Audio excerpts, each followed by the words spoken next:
निश्चय तुमे हॉर्मोन विषय शुणिथिबो किंतु यह कौन एवं किपरि काम करे चलो ए विषय जानिबा। तेबे हॉर्मोन कौन? हॉर्मोन को तुमे संदेश बाहक अणु बोली कहि परिबो। ताहेले हॉर्मोन हेउची संदेश बाहक अणु। ताहेले से माने कौन करंती? से माने तुम शरीर नियंत्रण और समन्वय आणंती।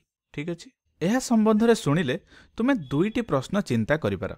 प्रथमटी हैला जे आमे आगरु पढिचंती आम शरीर रे थिबा स्नायुतंत्र बा स्नायु संस्था आम शरीर रे नियंत्रण और समन्वय आणे। तेबे एही नियंत्रण समन्वय आनिबा पई आउ एक संस्था बा तंत्र रो आवश्यक काहेकि पड़ला? तेबे एहाको जानिया पई चेष्टा करिबा। आमे जानंती स्नायुतंत्र मध्य भल, एहा मध्य किछि जरूरी कार्य करथाय, किंतु एधरे किछि समस्या रहिथाय।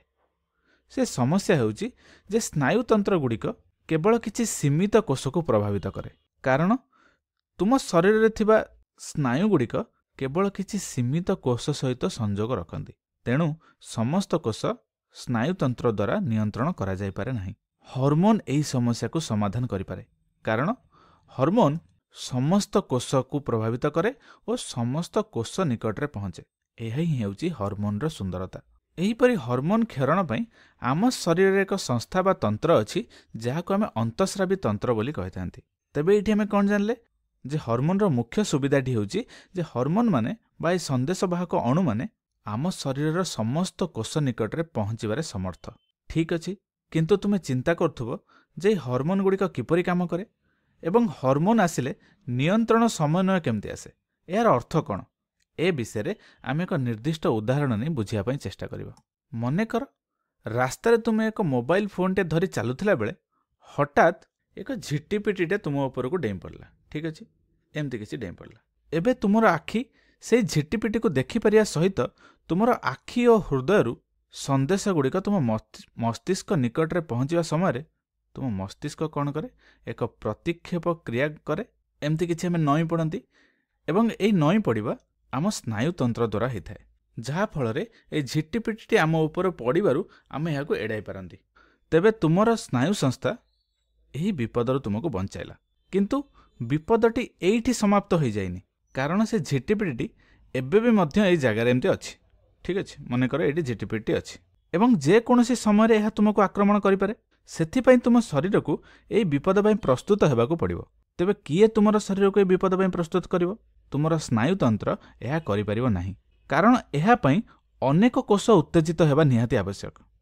आउ जेपरी आमे पूर्वर आलोचना कले स्नायुतंत्र समस्त कोष निकट रे पहुँचापी सक्षम नुहे।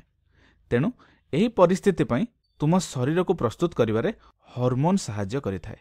एही विशेष परिस्थिति रे तुम बृकक उपरे थिबा एक छोट त्रिकोणाकार अंग जहाँकि एटा स्नायुतंत्र द्वारा उत्तेजित होई एक विशेष प्रकार हार्मोन उत्पादन करथांती। तुमे बोध हुए ए हार्मोन विषय शुणिथिबो। एहाकु आमे एड्रेनालिन हार्मोन बोली कहंती। ए एड्रेनालिन नामटा एते जरूरी नुहे, कारण आमे भिन्न भिन्न प्रकार हार्मोन क्षरण करंती एवं सेमानक विषय आमे एक अलग वीडियो रे आलोचना करिबा। किंतु ए एड्रेनालिन हार्मोन क्षरण हेले कौन हुए से विषय टिके भाब। तेबे जानि रख, एही त्रिकोणाकार अंगटी को आमे अधिबृकक बा एड्रिनाल ग्रंथि बोली कहिथांती एवं एमाने जे हार्मोन क्षरण करथांती ताहाकु आमे एड्रिनालिन हार्मोन बोली कहिथांती। एही हार्मोन जहाँकि संदेश बाहक अणुगुड़िक सीधा सड़क भावे एहाकु रक्तनली मध्य को एमती क्षरण कर दियंती। ठीक अछि, एवं एही हार्मोन माने रक्तनली मध्य रे प्रवेश करंती। तापरे एही हार्मोन जहाँकु आमे संदेश बाहक अणु बोली कहंती सेगुड़िक रक्तनली माध्यम रे हृदय निकट रे पहुंचंती एवं शेष रे हृदय सेही रक्त को तुमर समस्त शरीर को पठाए एवं जहाँकि समस्त कोष निकट रे पहुंचे। एवं एही प्रकार रे एही एड्रेनालिन हार्मोन गुड़िक तुम शरीर समस्त कोष निकट रे पहुंची थाए। देखि पारुथबो एठी एबे कौन हेबो ना देख, एठी समस्त कोष एही संदेशटी को पाई जाइछंती। आम शरीर रे समस्त कोष एही संदेशटी को पाई जाइछंती, किंतु समस्त कोष एही संदेश को प्रतिक्रिया देबे नाही। एठी हार्मोन को आउटिके भलसे बुझिया पई आमे द्वितीय भाग को लक्ष्य करिबा एवं बुझिया पई चेष्टा करिबा। तेबे एही संदेश गुडी को उत्तर प्रदान करिया पई कोष माननकु एक विशेष प्रकार गुणर आवश्यक थाए, जाहाकु आमे रिसेप्टर बा ग्राहक कोष बोली कहंती। तेणु केवल सेही कोष माने प्रतिक्रिया देबे जेउथिरे एही ग्राहक गुड़िक थांती। तेबे ग्राहक बा रिसेप्टर को ଆମେ ଏକ ଚାବି ବୋଲି ଭାବିପାରିବା। ଯେପରି ଏକ ଚାବି ଏକ ନିର୍ଦ୍ଦିଷ୍ଟ ତାଲାକୁ ହିଁ ଖୋଲିପାରେ, ସେହିପରି ଏହି ରିସେପ୍ଟର ବା ଗ୍ରାହକ କୋଷ ଯାହାକି ଏହି ସନ୍ଦେଶଗୁଡ଼ିକ ଯାହା ଆସିଛି ସେଗୁଡ଼ିକୁ ଖୋଲିପାରେ। ତେଣୁ କେବଳ ସେହି କୋଷମାନେ ଯାହାର ସେହି ହର୍ମୋନ୍ ପାଇଁ ରିସେପ୍ଟର ରହିଛି ବା ଗ୍ରାହକ ରହିଛି ସେଗୁଡ଼ିକୁ ସନ୍ଦେଶ ଖୋଲିପାରିବେ ଏବଂ ପ୍ରତିକ୍ରିୟା ଆରମ୍ଭ କରିବେ। ଉଦାହରଣ ସ୍ୱରୂପ ତୁମର ହୃଦୟରେ ଥିବା କୋଷଗୁଡ଼ିକ ଏହି ଆଡ୍ରେନାଲିନ୍ ହର୍ମୋନ୍ ପାଇଁ ରିସେପ୍ଟର ବା ଗ୍ରାହକ କୋଷ ରଖିଛି। ଫଳସ୍ୱରୂପ ତୁମେ ଜାଣିଥିବା ପରି ସେମାନେ କିପରି ପ୍ରତିକ୍ରିୟା କରିବେ? ସେ କୋଷଗୁଡ଼ିକ ତୁମ ହୃଦୟକୁ ତୀବ୍ରତାର ସହ ଧଡ଼ଧଡ଼ କରିବାକୁ ବାଧ୍ୟ କରିବ। ଏହା ଫଳରେ ରକ୍ତନଳୀରେ ଅତି ତୀବ୍ର ବେଗରେ ରକ୍ତ ପ୍ରବାହିତ ହେବା ଆରମ୍ଭ ହେବ।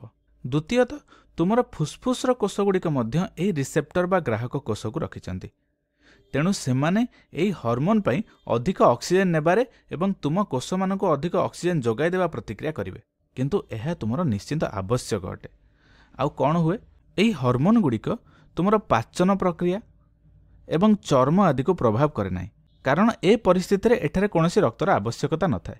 କିନ୍ତୁ ଏହା ତୁମ ଶରୀରର ମୁଖ୍ୟ ଅଙ୍ଗଗୁଡ଼ିକ ଯେପରିକି ତୁମ ହାତ, ପାଦ ଏସବୁ କୋଷଗୁଡ଼ିକୁ ସନ୍ଦେଶ ପଠାଇ ଦେଇଥାଏ, କାରଣ ସେଗୁଡ଼ିକ ଏହି ପରିସ୍ଥିତିରେ ସଂଲଗ୍ନ ହୋଇ ଏକାଧିକ କାମ କରନ୍ତି। ଏହି ହର୍ମୋନ୍ ଆଉ ଏକ କାମ ମଧ୍ୟ କରେ। ସେମାନେ ତୁମର ବ୍ୟଥାର ମାତ୍ରାକୁ କମାଇ ଦିଅନ୍ତି, ଯାହାଫଳରେ ତୁମେ ଅଧିକ ବ୍ୟଥା ସହିବାରେ ସାମର୍ଥ୍ୟ ହୁଅ। ଏବଂ ଏହି ସମସ୍ତ ପ୍ରକ୍ରିୟା ଫଳରେ ତୁମର ଶରୀର ଏହି ଝିଟିପିଟିକୁ ଲଢ଼ିବାକୁ କିମ୍ବା ତୁମର ପାଦ ବ୍ୟବହାର କରି ଏଠାରୁ ପଳାଇ ଯିବାକୁ ପ୍ରସ୍ତୁତ ହୋଇଗଲା। ମୁଁ ତ ଏଠି ନିଶ୍ଚିନ୍ତ କହିବି କି ମୁଁ ଏଠାରୁ ପଳାଇବି। ତେବେ ଏହି ହର୍ମୋନ୍ ତୁମ ଶରୀରରେ କିପରି ନିୟନ୍ତ୍ରଣ ଓ ସମନ୍ୱୟ ଆଣିପାରେ ତାହା ଏକ ଉଦାହରଣ ମାତ୍ର। ଏଇଠି ମୁଁ ଏହି ହର୍ମୋନ୍ ଗୁଡ଼ିକୁ ବା ହର୍ମୋନ୍ କ୍ଷରଣ କରୁଥିବା ଅଙ୍ଗ ବା ଗ୍ରନ୍ଥିଗୁଡ଼ିକୁ ଟିଭିର ବ୍ରଡକାଷ୍ଟିଂ ଷ୍ଟେସନ ବୋଲି ଭାବିବାକୁ ଭଲ ପାଏ। କାହିଁକି ନା ମନେକର ଯେପରିକି ଟାଟା ସ୍କାଏ ଏକ ସିଗ୍ନାଲ ସମସ୍ତ ଟିଭିକୁ ପଠାଏ, ସେହିପରି ଏହି ଗ୍ରନ୍ଥି ମଧ୍ୟ ହର୍ମୋନ୍କୁ ସମସ୍ତ କୋଷ ନିକଟକୁ ପଠାଏ।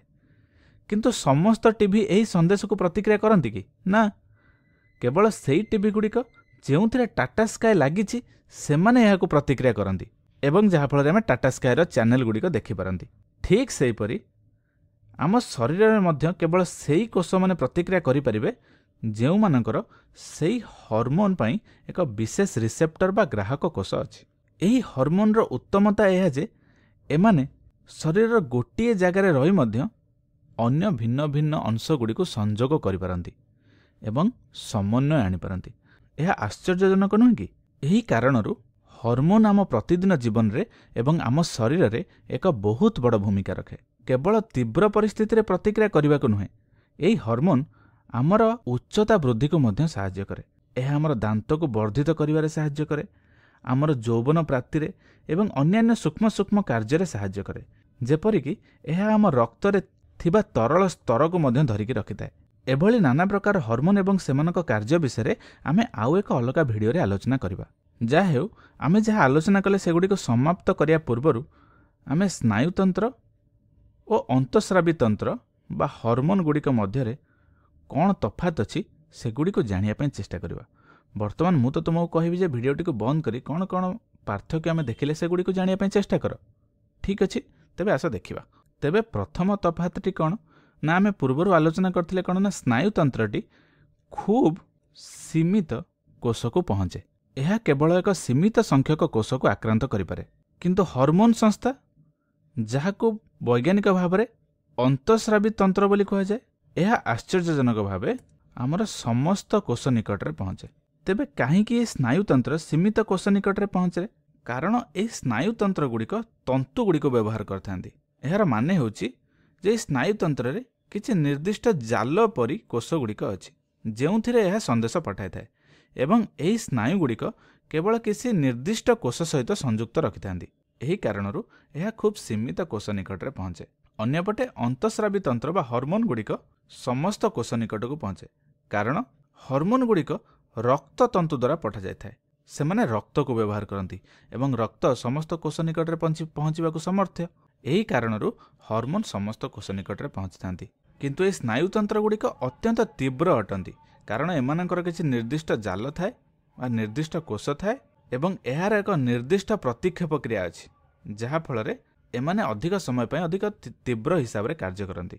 କିନ୍ତୁ ହର୍ମୋନ୍ ତନ୍ତ୍ର ବା ଅନ୍ତଃସ୍ରାବୀ ତନ୍ତ୍ର ବହୁତ ଧୀର ଅଟେ ଏହାର ନିଜସ୍ୱ ଏକ ନିର୍ଦ୍ଦିଷ୍ଟ ନେଟୱାର୍କ ନଥାଏ। ଏହା କେବଳ ରକ୍ତକୁ ବ୍ୟବହାର କରନ୍ତି।